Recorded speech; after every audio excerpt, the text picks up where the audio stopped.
The winter 2022 season is obviously going to be taken over by these two amazing shonen sequels, Attack on Titan and Demon Slayer. This video is not dedicated to them. This video is dedicated to the shows that just started out in winter 2022. Now, when I make these type of videos, I tend to divide them into two. Something that you must watch and something that you might want to give a try, say 3 episodes, and then if you like it, then continue watching it. Now, that's to say, this season sort of sucks. There's not a lot of amazing animes that come up, but I found 6 that's at least worth recommending. Sono Bisco wa Koi wo Shuru. This is a show that follows Kitagawa Marin and her goal to cosplay as this 50 Shades of Grey motherfucker. Now, she meets this guy called Wakana Gojo. Wakana Gojo is used to making biscuit dolls, so he knows his way around a sewing machine. Marin's decided that, you know what, you want to make my cosplay completely for free just because of my appearance and my love towards you, you lonely sack of piece of shit? He obviously agrees. Now, people come into the show saying that, oh my god, it's Cloverworks. I hate Cloverworks. Look at what they did to Neverland. Look at what they did to Winter Egg Priority. Oh my god, it's so fucking bad.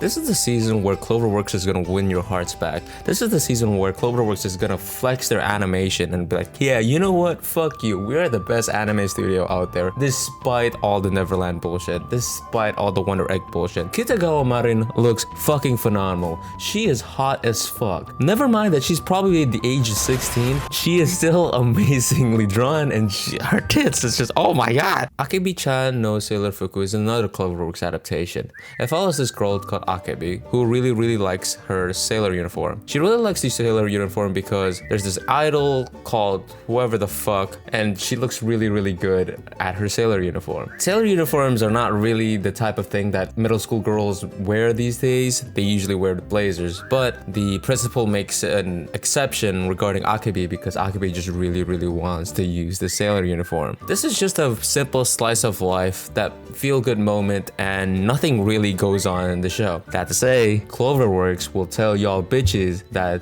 they are the best anime studio around.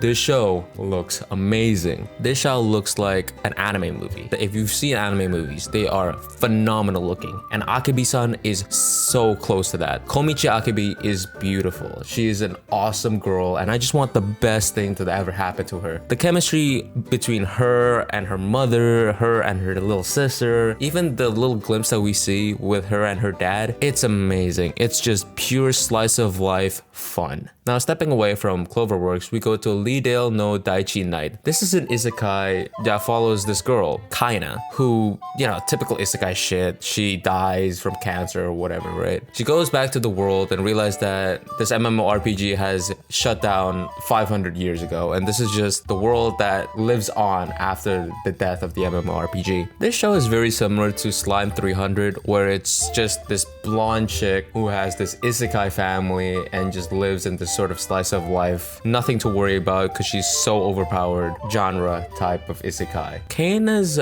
children's voice acting is so great. Mai's love for Kaina is so over the top, and it's done so well by the voice actor to the point where I think Mai might be winning waifu of the year at times. Karatats is this sort of old man looking guy, but he acts like a fucking 5-year-old who's shy of her mother's love.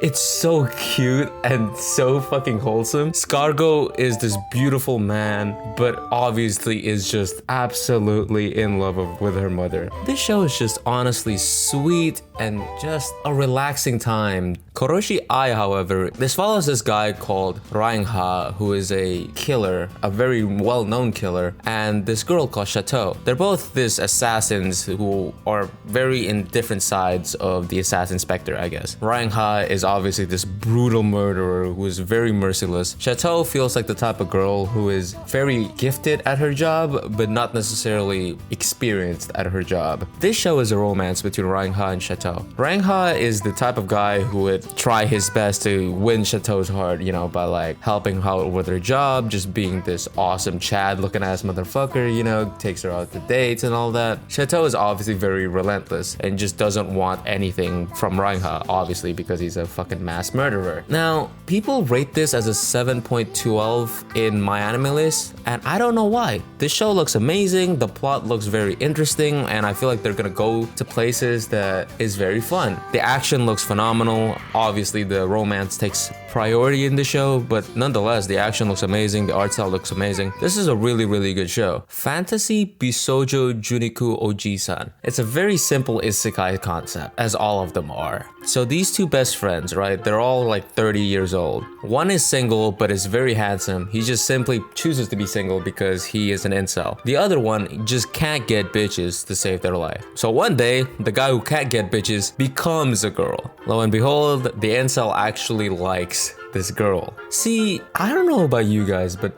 I do not want to fuck my best friend because he's a guy. But if she was a hot girl, I might want to think about it a little bit. This show is basically that. Now, you might be saying that the premise might get old, but I've watched 2 episodes of this. The second episode was really, really good. I find it hilarious. Obviously, comedy is very subjective. Something that might make me laugh hysterically might be like, haha, this is so fucking stupid. And I understand that. This show, you should give a watch, at least. Give it a try. But if Japanese isekai slapstick humor isn't really your type of vibe, then I don't blame you. Last but not least, Sabuki Bisco. This show has an incredibly complex plot, so I'll try my best to explain this. Japan gets bombed by whatever, and it just is now a desert wasteland. Milo has a sister who is rotting from this disease called rust. Basically, the rust comes to your lungs and your heart dies, right? Milo is this kind and helpful doctor. Milo meet Bisco,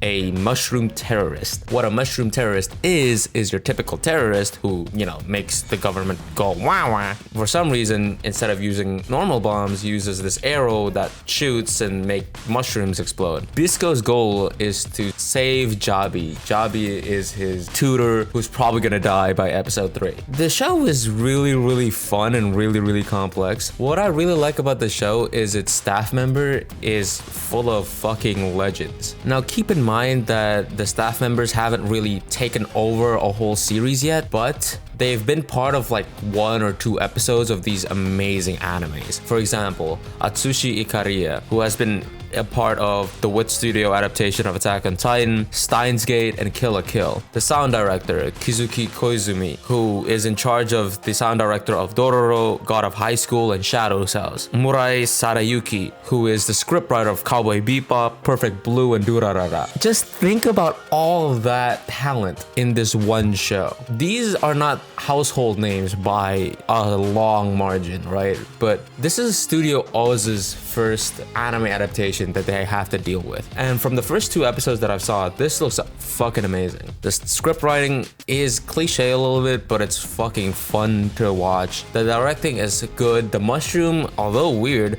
looks very satisfying in one way and just is a creative way of making action. It's honestly a really, really good show, and it's a hidden gem at times. Not a lot of people talk about Sabuki Bisco, but this show is amazing, and I genuinely think that you should definitely watch the show.